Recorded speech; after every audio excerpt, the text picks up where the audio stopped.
Good evening sir. Hello, good evening everyone. Sir ये वाला test हमारा नहीं था। ये नहीं था? No no sir. सर, ये नहीं था। अरे यार, फिर गड़बड़ हो गई। रुको, कल क्या था? 14 थी तो थी। रुको देखता हूँ।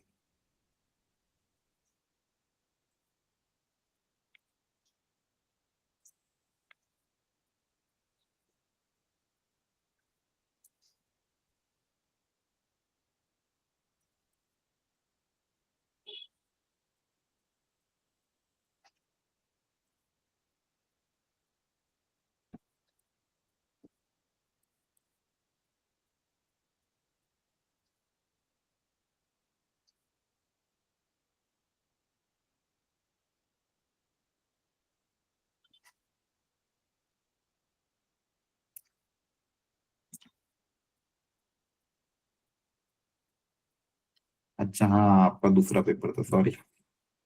ठीक है। अब वापिस नई पीपीटी बनाना पड़ेगी। ठीक है, मैं क्वेश्चंस में ऐड करता हूँ।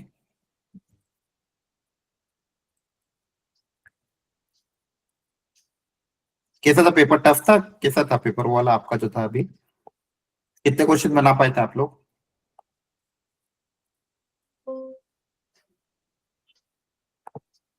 एक सेकंड, छोड़ भी बता रहे हैं।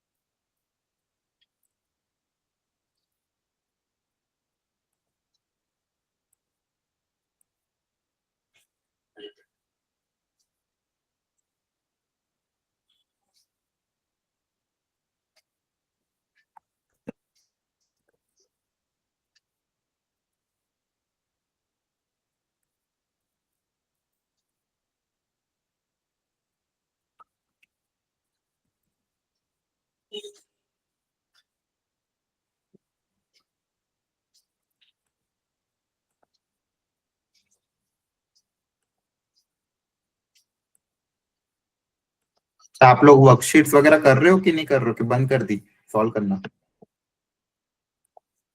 पीवाई की वाली वर्कशीट 11th की हो पा रही है? वेट कर वो करते रहना, ठीक है। वो बोलना ना पड़े बार, वो आपके लिए ही है। अगर आप करोगे तो बहुत फायदा मिलेगा। बहुत अच्छे अच्छे क्वेश्चन छाट छाट के बनाए। जेई में बहुत ज्यादा हेल्प करेगा अगर आप उस वर्कशीट को रेगुलर बेसिस पे करोगे तो।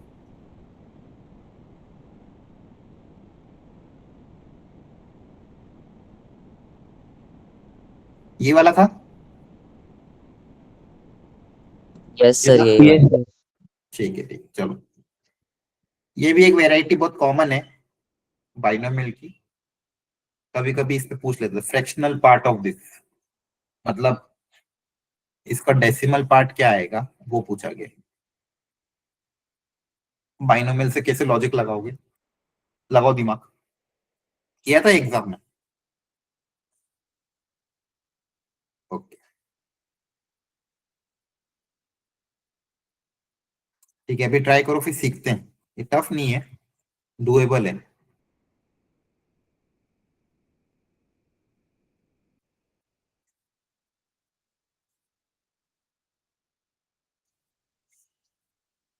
ओके। सर अप्रोच क्या होगी? अप्रोच क्या होगी, ये भी इम्पोर्टेंट है। हाँ बताओ, जिसने सॉल्व किया था क्या अप्रोच सोची थी? एनीवन कोई डिस्कस करना चाहेगा? फ्रैक्शनल पार्ट पता करना मतलब क्या, कैसे पता करें इसको इसका इंटीजर पार्ट अलग कैसे करें, फ्रैक्शनल पार्ट अलग कैसे करें? सर इस इसका लाइक जैसे रिमाइंडर वाले क्वेश्चन में करते हैं उस मतलब ऐसे करना है। अगर इसका कोई आसपास का मतलब जैसे मल्टीप्लाई करके एक मतलब रिमाइंडर बचेगा और एक क्वोशंट बचेगा। जो क्वोशंट जो मतलब रिमाइंडर बच जाएगा हाँ वो हमारा वो होगा। हाँ, रिमाइंडर ही निकालना बेसिकली। अगर इसको सिंपल भाषा में पूछें तो आप खुद से एक एग्जांपल सोचो। तो कभी भी ऐसी चीज है ना, प्रैक्टिकल एग्जांपल सोच लो कि जैसे कोई भी एक रैंडम एग्जांपल ले लो छोटा सा, जो आप खुद से कर सकते हो। जैसे फॉर एग्जांपल 123 कोई रैंडम नंबर ले लिया, डिवाइड बाय सपोज 10। तो इसको, इसका फ्रैक्शनल पार्ट क्या होगा, तो इसको आप कैसे लिखोगे मिक्स फ्रैक्शन में, यहाँ पे 10 लिखोगे, यहाँ पे 12 लिखोगे, यहाँ पे 3 लिखोगे, है ना, ऐसे को लिखते हैं, यस सर। है ना। तो इसका फ्रैक्शनल पार्ट क्या हो गया, 3/10। तो बेसिकली डिवाइड में तो 10 रहेगा ही सही, ये 3 क्या है, रिमाइंडर, रिमाइंडर है सर। रिमाइंडर तो है। इसको अगर आप 10 से डिवाइड करोगे 3 क्या है, रिमाइंडर, बस इतना सही था। कॉन्सेप्ट नया है कुछ भी नहीं, वही है जो आप सीखते आ रहे हो। बेसिकली आपको बेसिकली इसमें क्या निकालना है कि 2 की पावर 78 को अगर 31 से डिवाइड करेंगे तो रिमाइंडर क्या आएगा, बस रिमाइंडर ही तो पता करना। डिनोमिनेटर तो सबका 31 ही रहेगा, देखो सब में डिनोमिनेटर 31 ही है, बस रिमाइंडर आपका न्यूमरेटर आ जाएगा, है ना। समझ में आ गया लॉजिक। यस। और रिमाइंडर निकालना सिखा रखा है आपको, अभी बाइनोमियल थोड़े टाइम पहले ही बताया था कि रिमाइंडर कैसे निकालते हैं, करो ट्राई आप कि 2 की पावर 78 को 31 से डिवाइड करेंगे तो रिमाइंडर क्या आएगा।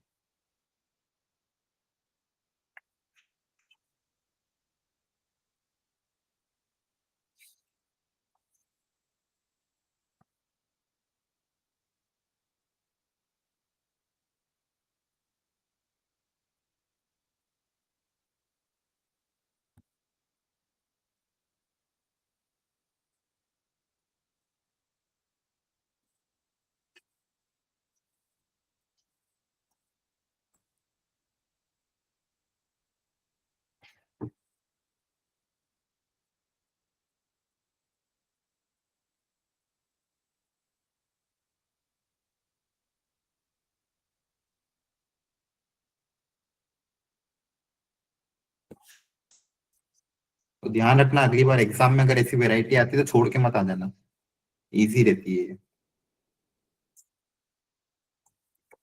तो आज का देखो आपके, चलो ये करो फिर मैं सिखाता हूँ।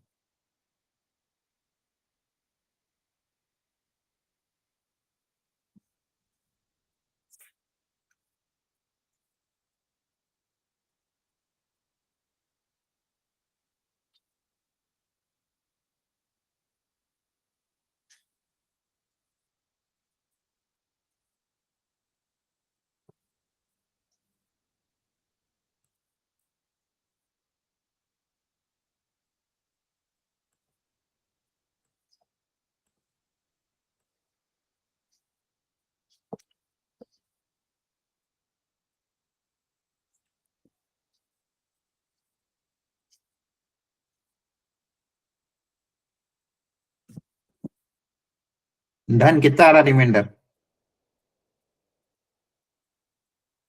सर 8 आ रहा है। 8 आ रहा है, अच्छा।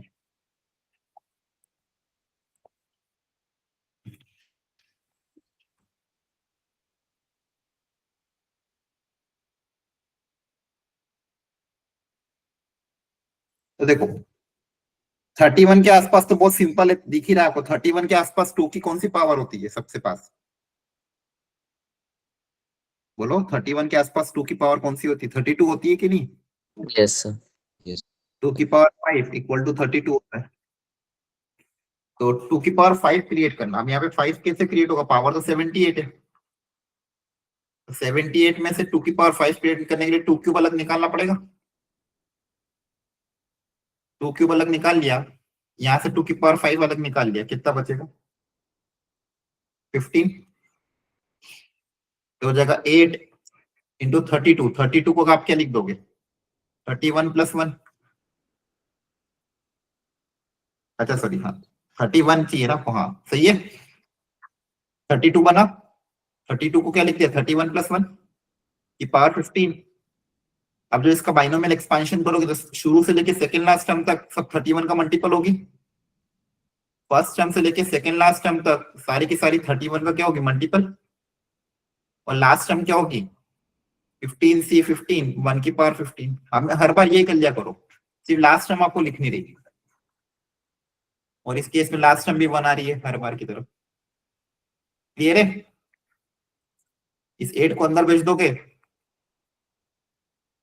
प्लस 8, ये पूरा 31 का मल्टीपल ही है। इस नंबर को 31 से डिवाइड करोगे तो रिमाइंडर कितना आ जाएगा 8। अब देखो इजी था कि नहीं था, बताओ।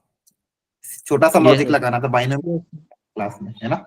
तो कभी भी ऐसे क्वेश्चन है डायरेक्ट गिव अप मत करा करो, कोई नई चीज देखो, थोड़ा तो सोचा करो फ्रैक्शनल पार्ट निकालते कैसे। बेसिकली रिमाइंडर ही तो फ्रैक्शनल पार्ट में आता है। आपके सामने एक छोटा सा एग्जाम, अब ये तरीका आप बाकी जगह भी अप्लाई कर सकते हो, कहीं और वेराइटी अगर आती है कि सिंपल एक दो नंबर के बीच में लॉजिक लगा के फिर सोच ले बेसिकली पूछा क्या। ठीक है, क्लियर हो गया यहाँ तक सबको? Yes, sir. ठीक है। अगली Yes, वेराइटी sir. ये है, दो लाइंस गिवन थी, एक लाइन जिसका डायरेक्शन रेशियो गिवन है पी और क्यू पे इंटरसेक्ट करती तो पी क्यू का डिस्टेंस, ये करा था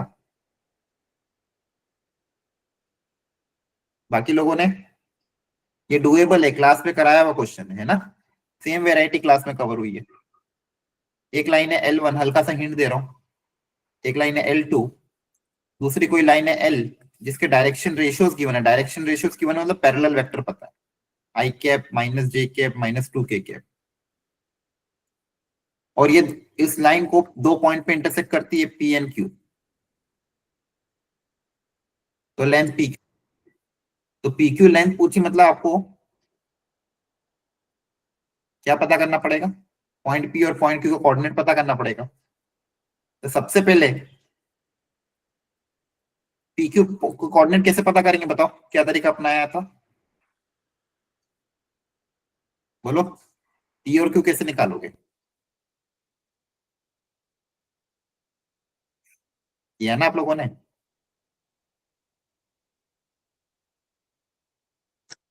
सर P को लैम्डा के टर्म्स में ले लेंगे।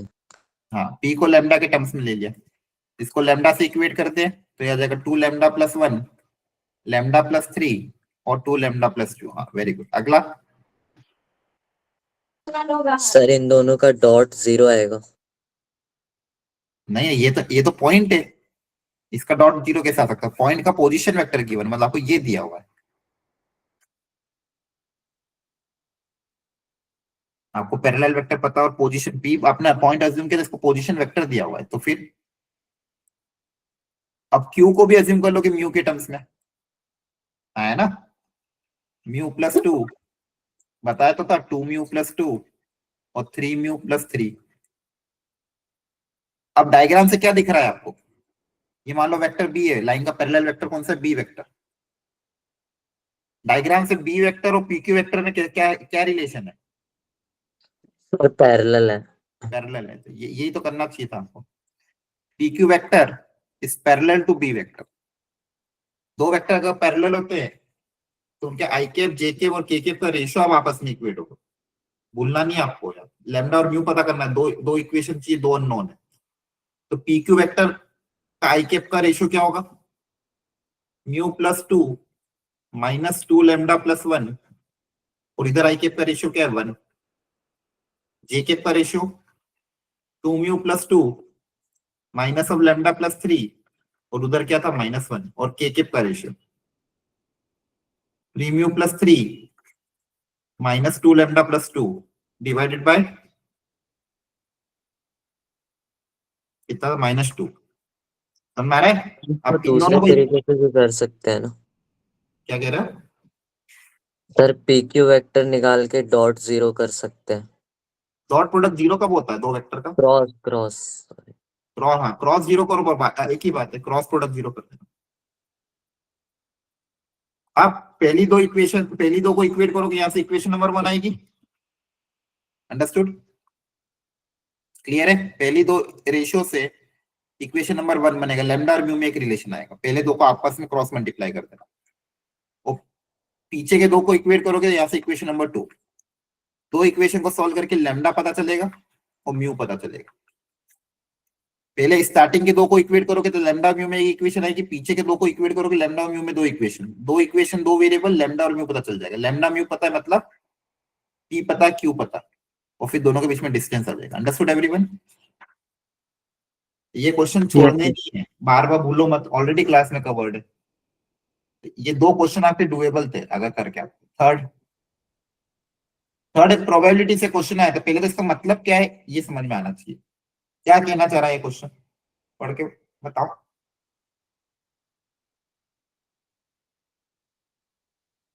इस क्वेश्चन का मतलब क्या है?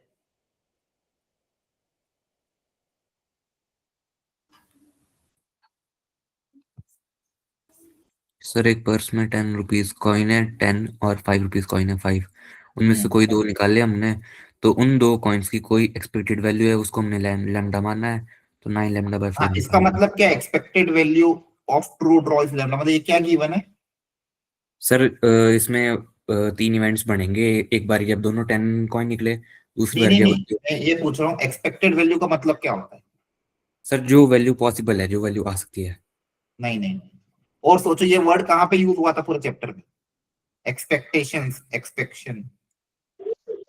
रैंडम वेरिएबल में। हाँ क्या बोला, वापस रिपीट करना। Random variable. हाँ रैंडम वेरिएबल में मैंने ये वर्ड कहाँ काय के लिए यूज किया था याद करो, एक्सपेक्टेशंस वर्ड यूज किया था आपके चैप्टर कॉपी में। एक्सपेक्टेशन का मतलब क्या बताया था? सर एवरेज कितनी बार आ रहा है? हाँ मतलब ई ऑफ एक्स आपने यूज किया था वर्ड, मैंने कहा था मीन, मीन याद है? रैंडम वेरिएबल का मीन जब निकाला था ई ऑफ एक्स, तो मैंने कहा था ये ई ऑफ एक्स को मीन और एक्सपेक्टेशन दोनों बोलते हैं, बताया था आपको क्लास में। ई एक्स मतलब क्या होता है? एक्सपेक्टेशन, एक्सपेक्टेशन मतलब मीन। तो ये ध्यान रखो, एक्सपेक्टेशंस, एक्सपेक्टेड वैल्यू, ये सब क्या है? मीन दिया हुआ है। तो मीन आपको दिया हुआ है लैम्डा। क्या दिया हुआ है? मीन की वैल्यू लैम्डा के बराबर। याद आ रहा है कि नहीं आ रहा है? एक्सपेक्टेशन बताया था वर्ड। Yes sir. ओके, 10 रुपए के कॉइन है और 5 रुपए के कॉइन है।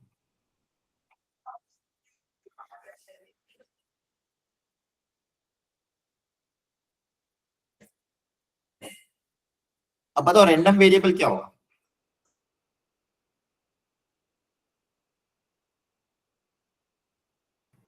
बोलो।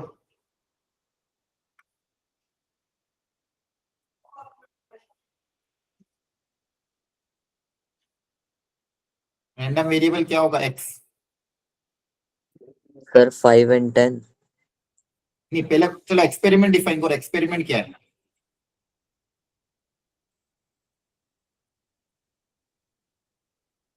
एक्सपेरिमेंट क्या है? ड्रॉइंग 2 कॉइन है ना, 2 coins are drawn।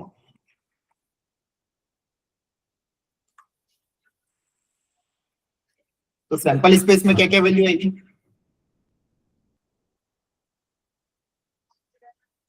Sample space में क्या क्या आएगा? या तो पहला कॉइन 5 का आ जाए, दूसरा कॉइन 10 का आ जाए, या दूसरा पहला कॉइन 10 का आ जाए, दूसरा कॉइन 5 का आ जाए। क्लियर है? Yes sir. Yes sir.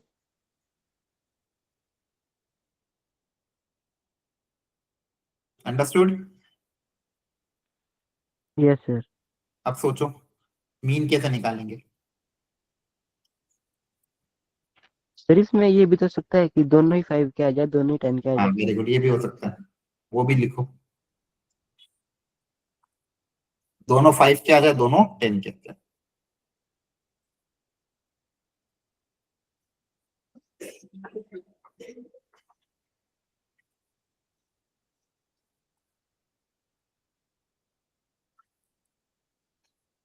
ये भी हो सकता है।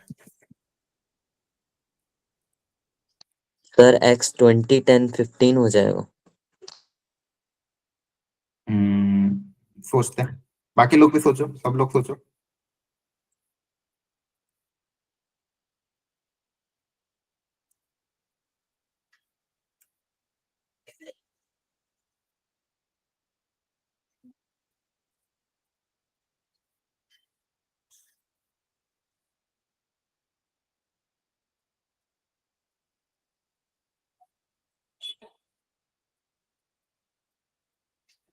हाँ एक्स की पॉसिबल वैल्यूज क्या क्या होगी? इनका सम ही होगा, है ना?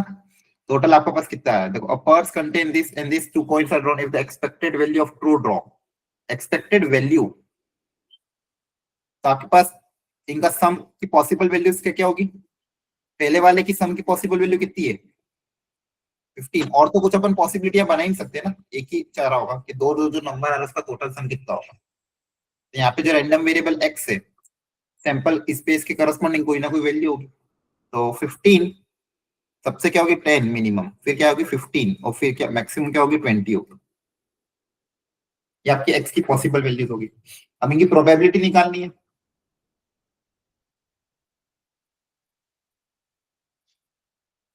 तो सोचो x इक्वल टू 10 की प्रोबेबिलिटी क्या होगी?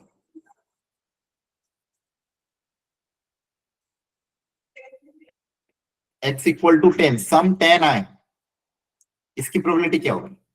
1/4। 1/4 नहीं बोल सकते ना, आपके पास देखो 20 कॉइन है टोटल, सोचो, सॉरी 15 कॉइन है। कॉइन्स देखोगे ना, ये तो अपन ने वो निकाला, ये तो कॉइन्स 15 है ना, उसका लॉजिक भी तो बैठाना पड़ेगा। एक कॉइन थोड़ी, 15 कॉइन है आपके पास।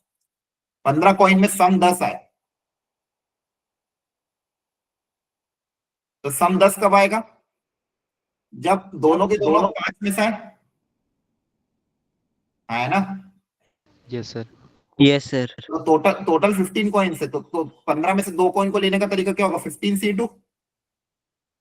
सर टोटल 15 कॉइन है, 15 में से 2 कॉइन को लेने का तरीका क्या होगा? 15c2। अब सम 10 है, 10 कब बनेगा? ये वाला केस। और ये केस कैसे निकालोगे?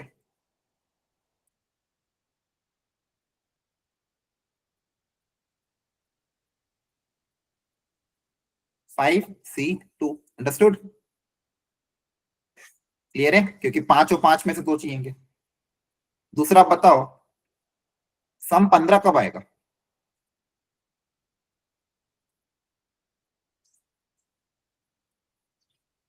पंद्रह कब आएगा? 2 पॉसिबिलिटी है, या तो पहले 5 आ जाए फिर 10 आ जाए,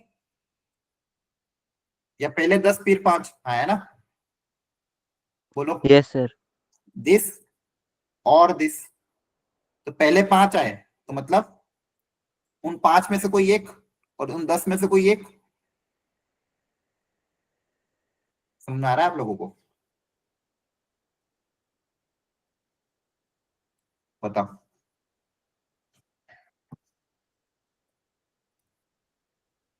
ठीक है, 10c1 मल्टीप्लाई बाय 5c1। अच्छा, यहाँ पे अब वापिस से वो करने की जरूरत नहीं क्योंकि इसमें ऑलरेडी काउंट हो चुका है। 10c1 मल्टीप्लाई बाय 5c1, आपके टोटल 50 केस आ गए इसमें। इन दोनों, ये इसमें दोनों केसेस कंबाइन हो चुके हैं। ठीक है, जैसे मान लो पहले 5 का या 10 का है, बात तो एक ही है। टोटल आपका सम कितना होगा? 15। और 20 कब बनेगा? जब दोनों 10 के हो जाए। 10 मतलब 10c2। 10 मतलब 10c2।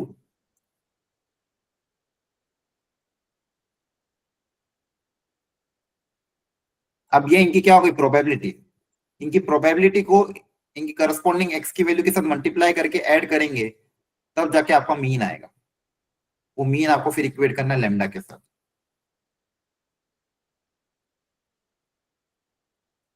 देखो यहाँ पे अपन 5c2 कर रहे हैं, सिलेक्शन मैटर कर रहा है, अरेंजमेंट मैटर नहीं कर रहा है। अगर अरेंजमेंट मैटर करता होता तो फंडामेंटल प्रिंसिपल ऑफ मल्टीप्लीकेशन लगाते हैं, 5 into 4, है ना। अगर अरेंजमेंट मैटर करता, समझ आ रहा है आपको? क्या करते फिर? 5 into 4 करते हैं।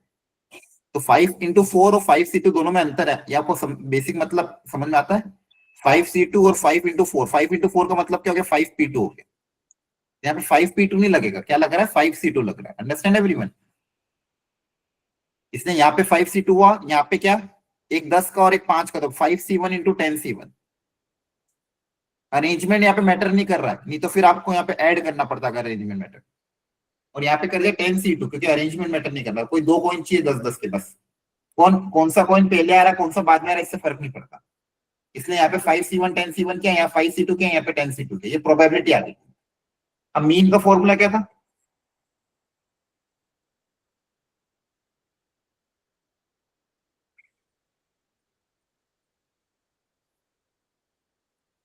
समेशन xi pl, और ये लैम्डा के बराबर है। तो जो भी xi है pi से मल्टीप्लाई कर देना और लैम्डा से इक्वेट कर देना, फिर जो वैल्यू पूछी वो वैल्यू आ जाएगी। अंडरस्टूड? Yes sir. ठीक है, तो ध्यान रखना एक्सपेक्टेशंस या एक्सपेक्टेड वैल्यू आए, मतलब क्या पूछा है, मीन, मीन पूछा है, क्या पूछा है, मीन, ध्यान रखना। हर पेपर में आपको देखो, ये पेपर देने का यही फायदा होता है। कुछ कुछ जैसे आज के पेपर में दो चीजें ऐसी थी जिसके फॉर्मूला आपको पता था, बस क्वेश्चन आपको समझ में नहीं आया। एक तो फर्स्ट वाला क्वेश्चन जिसमें फ्रैक्शनल पार्ट पूछा था, है ना, उसका कॉन्सेप्ट तो इजी था, लेकिन आपको बस ये नहीं पता था फ्रैक्शनल पार्ट निकालते कैसे। सेकंड वाला क्वेश्चन यहाँ पे एक्सपेक्टेड वैल्यू लिख दिया, आपको पता है मीन निकालते कैसे, लेकिन आपको ये नहीं पता चल पा रहा था कुछ कुछ में कि एक्सपेक्टेड वैल्यू का मतलब क्या है। इसलिए देखो पेपर का ये इंपॉर्टेंस होता है, जब आप पेपर देते हो फिर इसका एनालिसिस करते हो तो आपको ध्यान आ जाता है कि अच्छा ये वैल्यू ये पूछा था लेकिन मुझे पता नहीं था। अगला line y equal to mx bisect the area, bisect मतलब दो इक्वल हिस्सों में बांटती है, तो m की वैल्यू पता है। ये भी बहुत स्टैंडर्ड क्वेश्चन, आपके एनसीईआरटी में भी ऐसा क्वेश्चन है, देखा है आपने, सेम वेराइटी पे एनसीईआरटी में क्वेश्चन जेईई में को पहले पूछा गया था, ये किया था आपने कि नहीं हुआ था, करो ट्राई अभी, आसान है। y इक्वल टू mx इस एरिया को दो हिस्सों में बांटते, तो दोनों के एरिया को अलग अलग मतलब दोनों के एरिया को इक्वल कर दो। y इक्वल टू mx, ये जो एरिया बन रहा है इन तीनों से उसको दो हिस्सों में बांट रही है, तो दोनों के एरिया निकालो।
ये डायग्राम बना पाए थे आप लोग?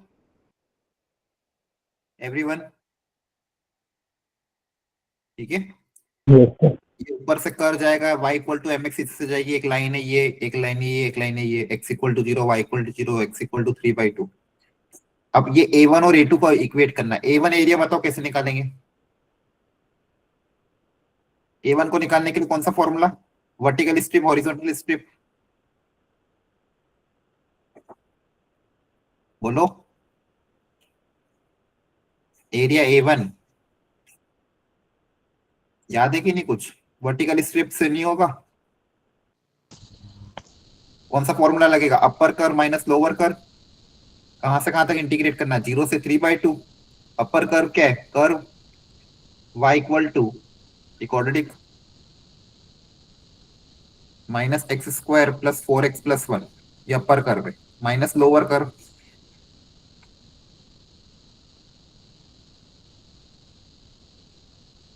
इसका इंटीग्रेशन होगा 0 से 3/2 equal to area of a2। a2 का एरिया कैसे निकालेंगे? वो भी कर सकते हो, upper curve minus lower curve. Lower curve तो 0 ही है, और 0 से 3/2 तक इंटीग्रेशन, अपर कर्व मतलब y equal to mx। Understood? क्या समझ में आ रहा है? यहां से m आएगा आपका। बोलो कोई डाउट है या फिर कोई क्वेश्चन में गड़बड़ हो तो बताओ। अंडरस्टूड है ये? तो देखो ये क्वेश्चन भी करना चाहिए था आपको एग्जाम में। y इक्वल टू mx को दो इक्वल हिस्सों में बांट रही, तो क्वेश्चन इतना टफ नहीं था।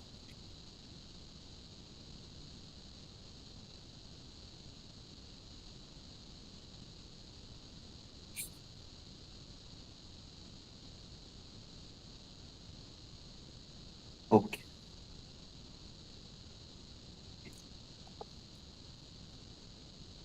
इसके बाद एक सिस्टम ऑफ इक्वेशन से मैट्रिसेस एंड डिटरमिनेंट से क्वेश्चन आया था। इसमें किसी को डाउट है? एनीवन? क्लियर है कि नहीं है?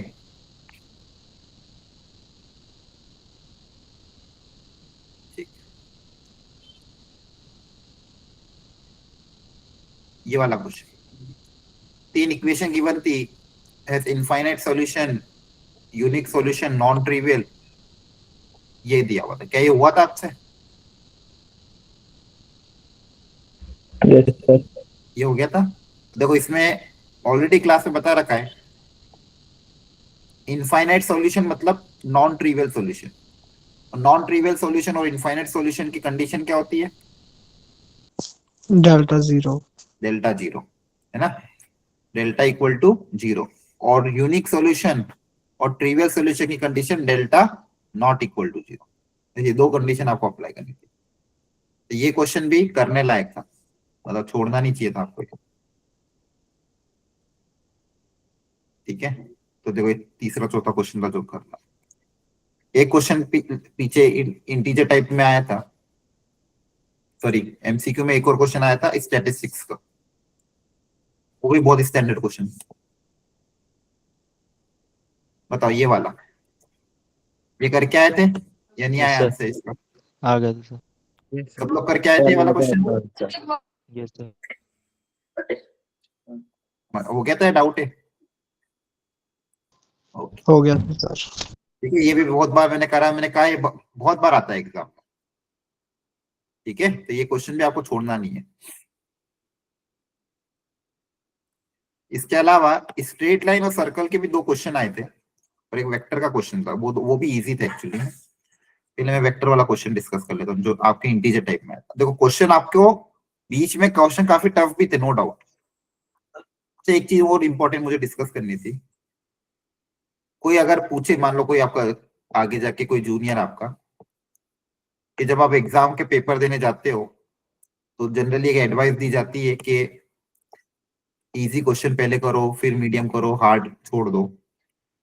लेकिन एक्चुअली में इजी क्वेश्चन का जज करने का तरीका क्या होता है? कैसे कोई पता करेगा कि ये क्वेश्चन इजी है, ये क्वेश्चन मीडियम है, ये क्वेश्चन हार्ड लेवल है? आप क्या तरीका, मतलब आप क्या सजेशन दोगे? बताओ। कोई पूछे कल से, आपने इतने सारे पेपर दे दिए अब तक, और आपको भी ये सजेशन सब लोग देते हैं कि भाई इजी मीडियम लेवल क्वेश्चन पहले करो, लेकिन जज कैसे करना?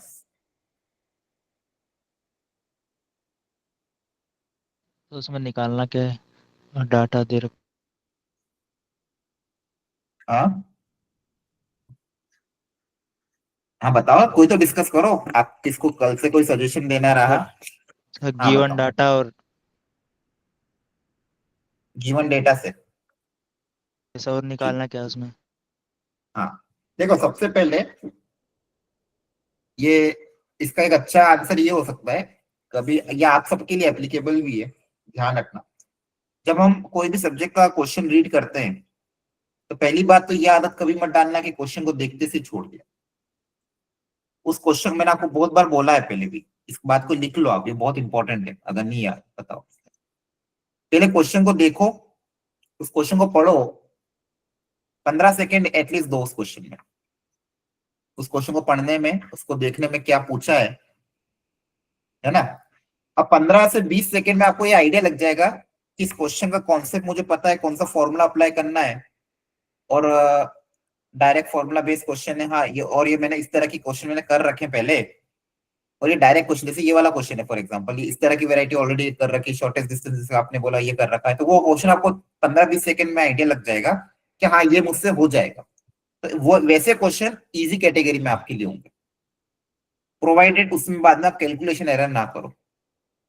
तो वो क्वेश्चन आपकी इजी कैटेगरी में आ गए तो उन क्वेश्चन को आपको अटेम्प्ट करना है। मीडियम लेवल मतलब क्या होगा कि मान लो आपने क्वेश्चन पढ़ा, आपको ये हल्का हल्का समझ में तो आ रहा, करना क्या है,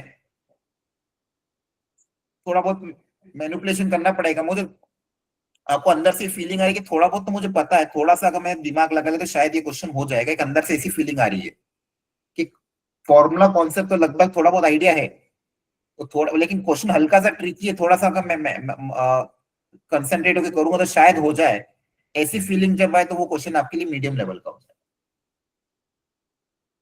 हार्ड और वैसी लेवल क्या आ जाएगी, ऑफकोर्स वो आ जाएगी जिसमें क्वेश्चन पढ़ने के 15 या 20 सेकंड बाद आपको एक थॉट प्रोसेस डेवलप नहीं हो पा रहा है कि क्वेश्चन में कौन सा कॉन्सेप्ट लग रहा है यार, इसमें कौन सा फॉर्मूला लगेगा, या फिर बिल्कुल ही एकदम अननोन है, या फिर पता भी है लेकिन फिर भी डेटा बहुत ज्यादा ऐसा है कि जिससे बहुत लेंदी जा सकता है और कैलकुलेशन बहुत वैसी जा सकती है। जैसे मान लो एप्लीकेशन ऑफ डेरिवेटिव से मैक्सिमम मिनिमा का, या फिर डिफरेंशियबिलिटी से कोई ऐसा फंक्शन आपको दे दिया जो कि बहुत अजीब ही दिख रहे हो, तो वैसे क्वेश्चन फिर आपको टफ कैटेगरी में चल जाएंगे। लेकिन उसमें भी कभी कभी एक धोखा ये हो जाता है कि दिखने में टफ रहता है लेकिन एक्चुअली में वो क्वेश्चन आसान निकलता है। तो इसलिए मैंने आपको क्या बोला, 15 से 20 सेकंड का थॉट कम से कम आपको देना पड़ेगा before leaving a question.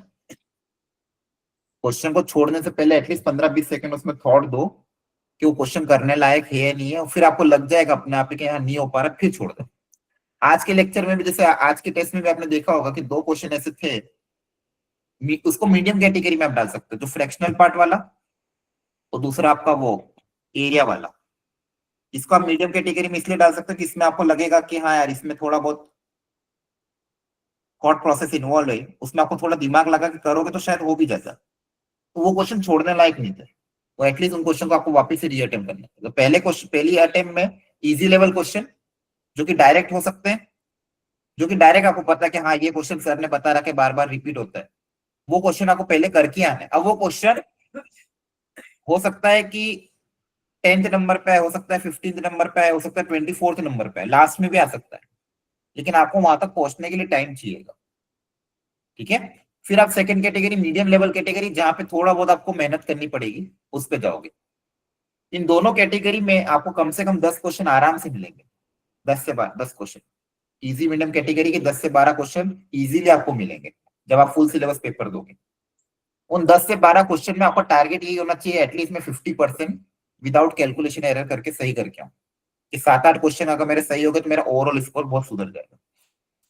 6 question, 7 question, 8 question को सही करने की आपको कोशिश करना है। ज्यादा हो रहा है तो ज्यादा करना है, ऐसा मत सोचना कि मैंने क्लासेस में बोला था कि 7-8 क्वेश्चन पे अच्छे परसेंटाइल मिल जाते हैं। कभी कभी अगर आपका पेपर का मैथ्स का लेवल बहुत ईजी आया तो आपको ज्यादा भी करने पड़ेंगे।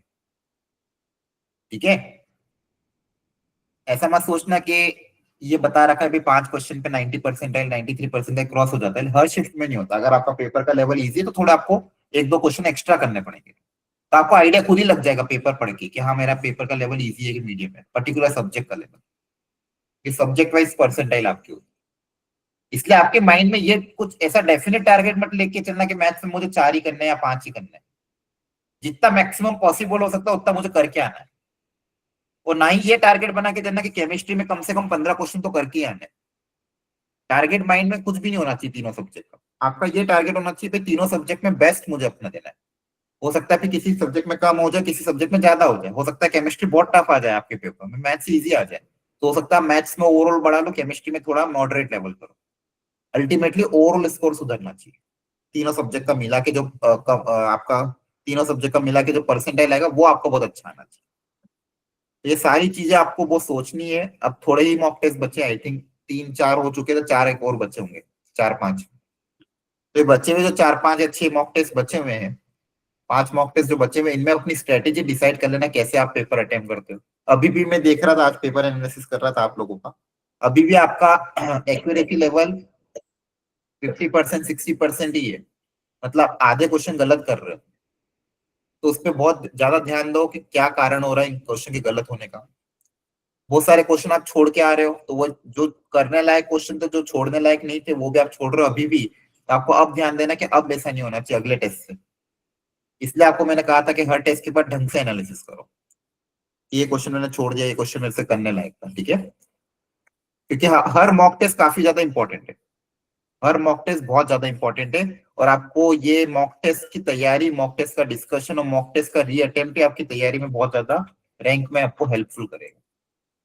इसलिए मॉक टेस्ट को बहुत अच्छे से दो। आपको अगर कभी किसी को एक्स्ट्रा पेपर चाहिए तो अलग से भी मैसेज कर देना कि सर मुझे हमें फुल सिलेबस के एक्स्ट्रा पेपर दे, वो भी मैं दे सकता हूँ। लेकिन फिलहाल एटलीस्ट ये वीक के जो 2 पेपर चल रहे हैं इनको ढंग से। अगला क्वेश्चन ये आया था, 2b equal to a cross c plus 2b, a, b, c are unit vector, then find the maximum possible values of this।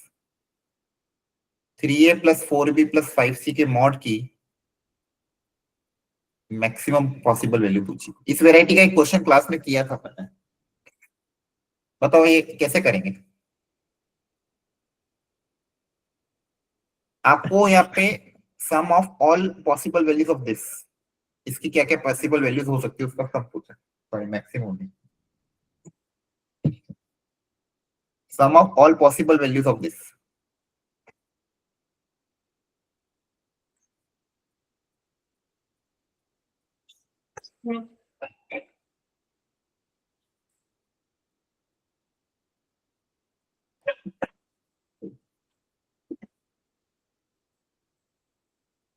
बताओ।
हाँ बताओ क्या तरीका सोचे।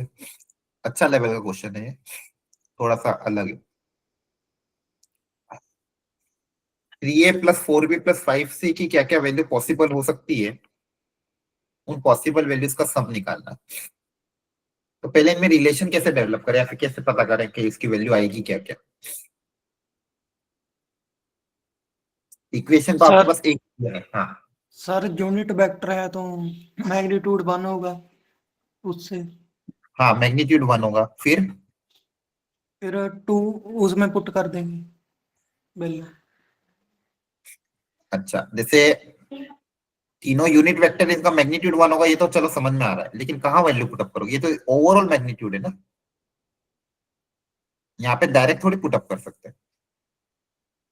आपने क्या कहना चाह रहे हो? यहाँ सर पे आप 2A हाँ, में तो हो जाएगा ना।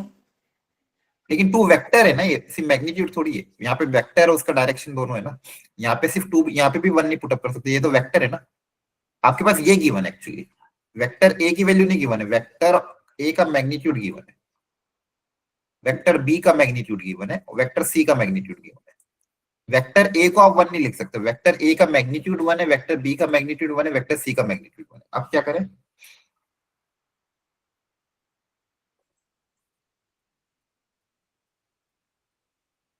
कुछ ना देखो, इक्वेशन एक ही है, आप करोगे क्या? आपने क्लास में कर रखे हैं ना ऐसे, जब भी आपके पास एक ही वेक्टर इक्वेशन है और यहीं से आपको रिजल्ट डेवलप करना है, तो क्या करोगे इसमें? क्या करें? सर मोड ले लेंगे शायद दोनों तरफ। हाँ, मॉड भी ले सकते हो। जैसे अगर आप एक तरीका ये भी होता है, मैग्नीट्यूड लेके देख लो।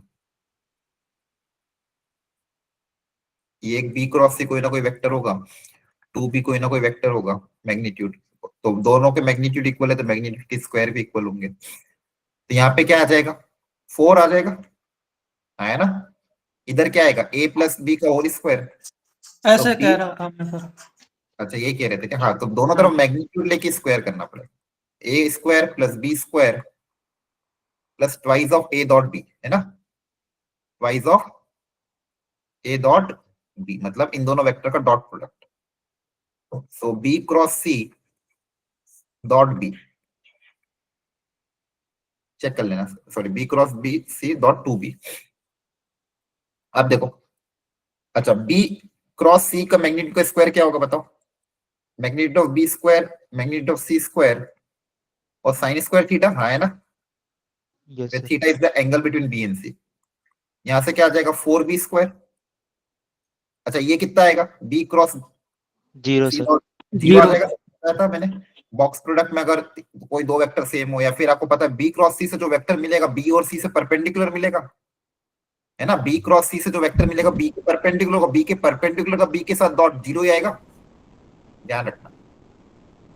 अब इन सब की वैल्यू पुट अप कर दो, 4, ये भी साइन स्क्वायर थीटा प्लस 4। तो यहां से देखो क्या आ गया? अच्छा रिजल्ट आ गया, साइन स्क्वायर थीटा 0 आ गया, साइन थीटा 0, साइन थीटा 0 मतलब बताओ यहां से थीटा क्या क्या आएगा? बोलो। पैरेलल और एंटी पैरेलल हो जीरो और या तो पाई। 0 होगा या तो पाई होगा। हो गया क्वेश्चन सॉल्व। या तो 0 होगा या तो क्या होगा? पाई होगा। समझ में आया? दो पॉसिबिलिटी बनी, इसलिए इन्होंने क्या बोला? सम ऑफ पॉसिबल वैल्यूज। तो या तो थीटा 0 होगा या थीटा क्या होगा? पाई। थीटा मतलब कौन? Theta is the angle between B and C, yes सही है। तो या तो vector B equal to vector C होगा, क्योंकि मैग्नीट्यूड से सेम है, डायरेक्शन अगर सेम हुआ, थीटा 0 मतलब वेक्टर बी वेक्टर सी के बराबर होगा, और थीटा अगर 90 डिग्री हुआ मतलब vector B minus vector C के बराबर होगा। अंडरस्टूड? ये दो पॉसिबिलिटी हो सकती है, यहां तक समझ में आया? तो बी और सी में तो एक रिलेशन आ गया, बी और सी में एक रिलेशन आ गया। आप ए और बी में कैसे निकालें, या फिर ए और सी में कैसे निकालें?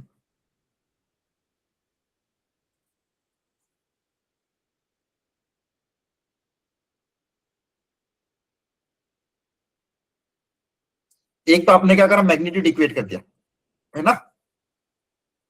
बोलो, अब और क्या कर सकते हो ताकि ए और बी में रिलेशन आ जाए? सर। देखो यहाँ पे एक बी क्रॉस, हाँ बोलो। सर डॉट प्रोडक्ट ले लेंगे हाँ, दोनों ए के तरफ डॉट साथ। प्रोडक्ट। हाँ, या तो दोनों तरफ ए के साथ डॉट प्रोडक्ट ले लो, लेकिन ए के साथ डॉट में दिक्कत यहाँ आ सकती है, क्योंकि यहाँ पे आपको बी क्रॉस सी पता है क्या? बी क्रॉस सी पता नहीं है ना, बी क्रॉस सी का डायरेक्शन। तो आप क्या करो, ए की बजाय बी के साथ डॉट प्रोडक्ट ले लो, ताकि ये वापस 0 हो जाएगा। ये वाला टर्म क्या हो जाएगा? 0, taking dot product with B, है ना। ले लें बी के साथ डॉट प्रोडक्ट, तो देखो क्या बनेगा? Twice of A dot B. अब वापिस से B cross C dot B क्या हो जाएगा? वापिस 0 हो जाएगा, जान पूछ के बी के साथ इसलिए लिया था। और twice of B dot B आ रहा है। देखो ये मैनिपुलेशन समझ में आ रही है, ऐसे कर ही रखी है हमने ऑलरेडी क्लास में। ए डॉट बी वापिस क्या होगा? 2 A into B into cos theta, या फिर यहाँ पे कॉस फाइव बोल देते हैं, ए और बी के बीच का एंगल। ये 0 हो जाएगा, और ये ट्वाइस मैग्नीट्यूड बी का स्क्वायर हो जाएगा। वैल्यू पुट अप करोगे तो 2 cos phi इक्वल टू कितना आएगा 2, यस सर। है ना। तो cos phi कितना आ जाएगा 1। cos की वैल्यू 1 कहाँ पे होती है? जीरो पे। जीरो पे और यस सर। जीरो पे और 2 पाई पे, तो वो तो वापस जीरो ही एक्चुअली। तो यहाँ से देखो एक ही एंगल आया जीरो, है ना। मतलब ए और बी के बीच में एंगल कितना है? जीरो है। मैग्नीट्यूड सेम है और एंगल जीरो है, मतलब vector A equal to vector B होगा, है ना। Vector A equal to vector B, बस पॉसिबल वैल्यू निकल गई।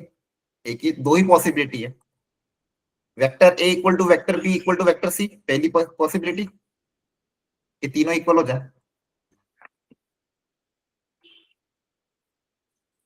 तीनों अगर इक्वल हो जाए तो 3a, इसको b लिख दो, इसको भी b, ये b के बराबर ही है और ये भी b। तो ये कितना आ जाएगा 3 + 4 7, 7 + 5 12, है ना। तो कितना आ जाएगा 12। केस 2, b अगर -c के बराबर आ जाए, b की जगह माइनस या c की जगह -b रखते हैं, तो 3b + 4b और c की जगह -b रखते हैं तो -5b। यहां से कितना आ जाएगा 7 में 2b, दैट इज 2। तो पॉसिबल वैल्यू क्या आ गई 12 and 2, तो सम कितना आ जाएगा 40। अंडरस्टैंड? Yes sir. ओके। तो देखो ये क्वेश्चन डुएबल था, मतलब डुएबल तो थोड़ा दिमाग लगाना पड़ता। और ये मैनिपुलेशन वेक्टर में सिखा रखी है, दोनों तरफ मैग्नीट्यूड ले लो, दोनों तरफ ए या बी से डॉट प्रोडक्ट ले लो, कर रखे कि नहीं ऐसे क्वेश्चन हमने, हाँ है ना। दोनों तरफ डॉट प्रोडक्ट ले लो, दोनों तरफ मैग्नीट्यूड का वो ले लो, तो ऐसे क्वेश्चन आपको आना चाहिए। ये इंटीजर टाइप में आया था, लास्ट तक आप पहुंचे कि नहीं पहुंचे क्या पता, लेकिन ये क्वेश्चन भी करना चाहिए था। एटलीस्ट ये क्वेश्चन मीडियम कैटेगरी में ही जाएगा, आपको ट्राई करना था एटलीस्ट। ये मैग्नीट्यूड लेके डॉट प्रोडक्ट लेके अपना आंसर आता। अगली वेराइटी ये आई थी, एक ट्राइंगल के तीनों वर्टाइसेस दिए थे, पूछा था सर्कम सेंटर और सेंट्रॉइड में डिस्टेंस कितना होगा। एक चीज हमेशा ध्यान रखना, खैर अभी पढ़ूंगा भी मैं आपको, स्ट्रेट लाइन जब हम पढ़ेंगे, एक ट्राइंगल में सेंट्रॉइड और ऑर्थो सेंटर निकालना आसान है, सर्कम सेंटर निकालना बहुत डिफिकल्ट है। हाँ, अगर वो ट्राइंगल बहुत स्टैंडर्ड हो तो अलग बात है, अगर इक्विलेटरल हो या राइट एंगल ट्राइंगल हो तो फिर तो दिमाग नहीं लगाना। लेकिन अगर नॉर्मल ट्राइंगल है तो सर्कम सेंटर निकालने का फॉर्मूला टफ होता है। तो जनरल केस में से हम क्या करते हैं,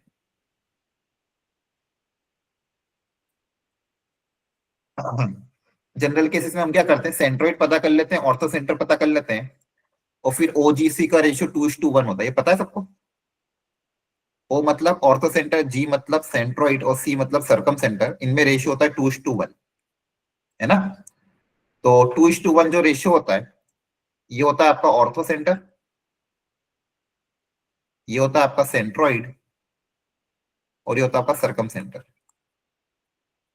सेंट्रोइड निकालने का फॉर्मूला काफी आसान होता है, x1 + x2 + x3/3,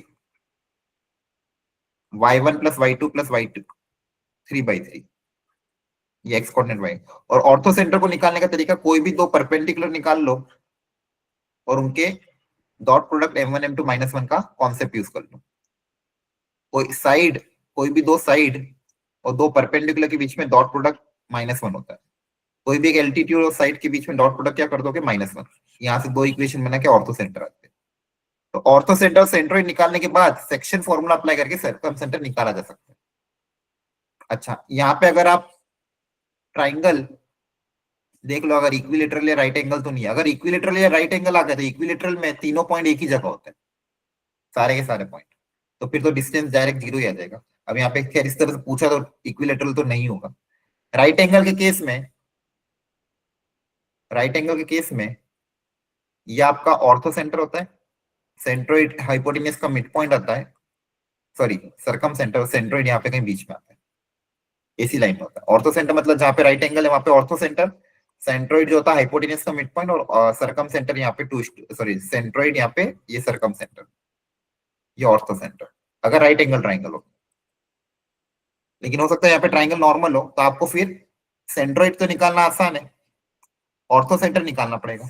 ortho centre निकालने के लिए तरीका क्या, मैं सिखा देता हूँ हिंट हल्का सा, फिर बाकी डिटेल में और देखेंगे बाद में। पॉइंट है 1,2, 3,-1, 4,0। तो ऑर्थो सेंटर अज्यूम कर लो, मान लो h, k, कोई भी दो लाइन ले लो, मान लो एक परपेंडिकुलर ये ले लिया, ऑर्थो सेंटर यहाँ पे कहीं आ रहा, मान लो h, k पे, और एक और परपेंडिकुलर दूसरा ले लिया ये वाला b से। ठीक है, मान लो ये AE है, ये मान लो BG है। अब आपको क्या करना है, ये मान लो ऑर्थो सेंटर O, आपको H और K निकालना, तो दो इक्वेशन बनानी पड़ेगी, दो इक्वेशन दो अननोन। यहां से दो इक्वेशन क्या बनेगी, स्लोप ऑफ लाइन AO, ये जो AO वाली लाइन है इसका स्लोप, और स्लोप ऑफ लाइन BC, इनका स्लोप का प्रोडक्ट कितना होगा, -1। यहाँ से इक्वेशन नंबर 1 अंडरस्टूड, सबको समझ आ रहा है। स्लोप कैसे निकालोगे, y2 - y1 upon x2 - x1 से, इस लाइन का स्लोप और इस लाइन का स्लोप का प्रोडक्ट -1। दूसरा, slope of line BO multiply by slope of line AC equal to -1, यहां से इक्वेशन नंबर 2।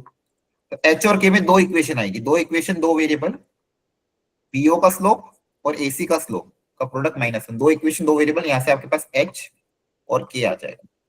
मतलब क्या आ जाएगा, ऑर्थो सेंटर आ जाएगा। ऑर्थो सेंटर पता है, सेंट्रोइड पता है, तो सरकम सेंटर निकल जाएगा। Understood everyone? तो कभी भी अगर ऐसे क्वेश्चन आते हैं, यही तरीका आपको अपनाना है। क्या डेटा, ये लॉजिक, ये सब कुछ समझ में आ रहा है? Yes sir.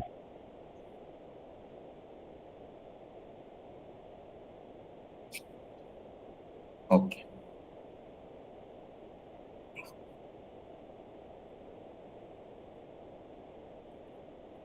ये काफी स्टैंडर्ड और इंपॉर्टेंट क्वेश्चन है। मतलब ये वाला क्वेश्चन नहीं, ऑर्थो सेंटर निकालना कैसे, और ऑर्थो सेंटर, सरकम सेंटर, और तीनों में रिलेशन क्या होता है, ये बहुत बार आया है जी।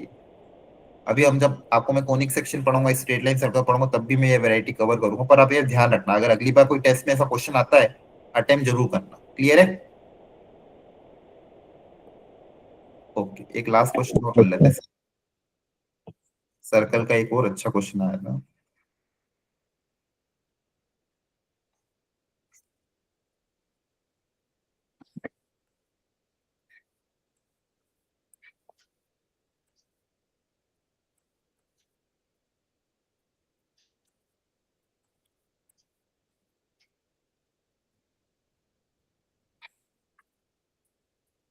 ये वाला क्वेश्चन, ये करा था आप लोगों ने, पढ़ा था या फिर ट्राई किया था एटलीस्ट, कि छोड़ दिया था देखते से?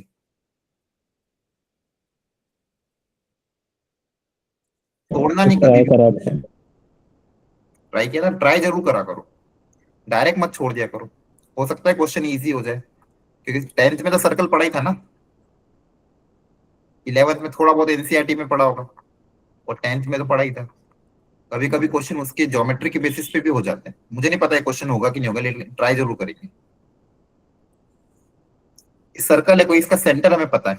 सेंटर बताओ क्या होगा, सिखाया था अभी थोड़े दिन पहले। इस सर्कल का सेंटर क्या होगा? आपको सेंटर निकालना नहीं आता सर्कल की इक्वेशन से? -g, -g, -f कैसे निकालोगे? इसको 2 से डिवाइड कर दोगे। Sir 2, centre, 1। सेंटर निकालना नहीं आएगा तो फिर तो कुछ भी नहीं हो पाएगा। सेंटर निकालना तो कितनी बार बता दिया, एक्स और वाई के क्वेश्चन को 2 से डिवाइड करो, साइन चेंज कर दो, तो सेंटर है 2,1। एक कॉर्ड है कोई, इस ट्राइसेक्टेड एट दिस 2 पॉइंट, मतलब इन दो पॉइंट पे ट्राइसेक्ट करती, अब देखो ट्राइसेक्ट मतलब 3 हिस्सों में डिवाइड, तो दो पॉइंट 3 हिस्सों में डिवाइड करेंगे। एक पॉइंट है ए, एक पॉइंट है बी, ए और बी आपको पता है, ये सेंटर है ओ। तो पूछा इस कॉर्ड की लेंथ क्या होगी, तो बताओ क्या तरीका अपना है? ए पता है, बी पता है, सेंटर पता है, सर्कल की इक्वेशन इस फॉर्मेट में गिवन है। आपको एक तो रेडियस पूछी सर्कल की, लेंथ ऑफ द कॉर्ड पूछी और सी पूछा है, और चेक करना कौन सा इक्वल है। तो बताओ कैसे करें?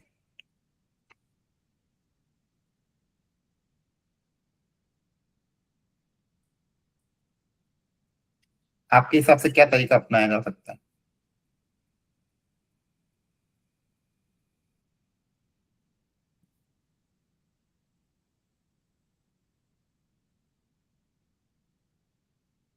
सर ऑप्शन एलिमिनेट करके कर सकते हैं। अरे पर निकालोगे कैसे? ट्रायंगल बना के। ट्राइंगल बनाए, कैसे बनाओ? कौन सा ट्राइंगल बनाओ? देखो सेंटर से परपेंडिकुलर कॉर्ड को बाइसेक्ट करती है, सबसे फंडामेंटल कॉन्सेप्ट ज्यादातर केसेस में ये यूज होता है, याद आ रहा है? सबसे पहले दिमाग में ये आना चाहिए, सेंटर से परपेंडिकुलर कॉर्ड को बाइसेक्ट करती है, ये आपका रेडियस। आप सोचो,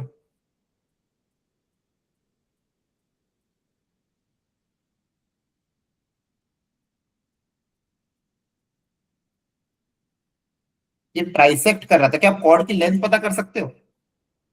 सबसे आसान चीज मैं पूछ रहा हूँ, कॉर्ड की लेंथ पता कर सकते हो क्या?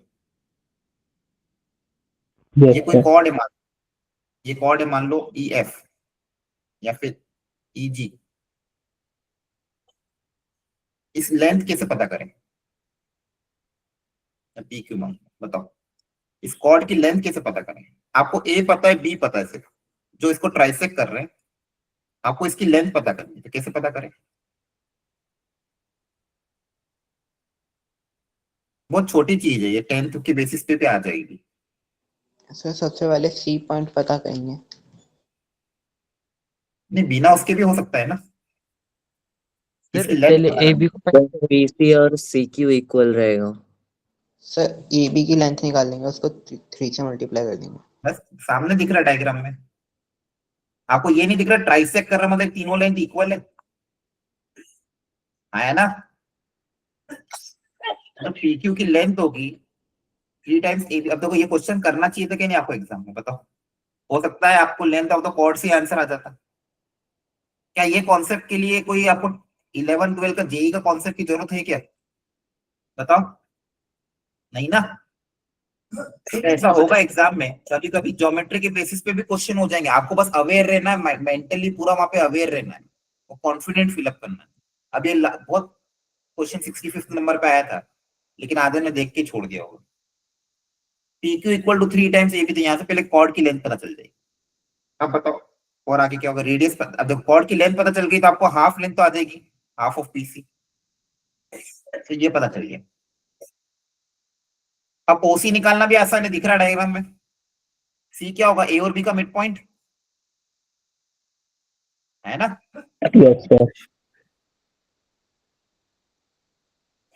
सी क्या होगा? ए और बी का मिड पॉइंट, तो ओसी लेंथ भी आ जाएगी। ये पीसी पता है, ओसी पता है, तो क्या रेडियस आ जाएगा पाइथागोरस से? हो गया काम, है ना? अच्छा, सी निकालने के लिए रेडियस का फॉर्मूला अप्लाई कर देना। रेडियस का फॉर्मूला क्या होता है? Under root of G square plus F square minus C. G पता है, एफ पता है, आर पता है, तो यहां से सी भी आ जाएगा, सारी चीजें आ जाएगी। फिर बस ऑप्शन से चेक कर लेना कौन सा ऑप्शन सही है। अंडरस्टूड? तो आपके सामने था ये क्वेश्चन भी, ये भी डुएबल है, ठीक है? तो इस पेपर में आपने को मैंने बहुत सारे बताए, और भी क्वेश्चन है, लिमिट कंटिन्यूटी डिफरेंशिएबिलिटी के भी और क्वेश्चन आए थे जो करने लायक थे, ठीक है? तो बचे हुए क्वेश्चन एक बार आप और अच्छे से ट्राई करना, जो मैंने छोड़े हैं, ठीक है? जितने आपसे एटलीस्ट 10 क्वेश्चन तो भी आपको बनाने ही है, 10 से 12 क्वेश्चन, ठीक है?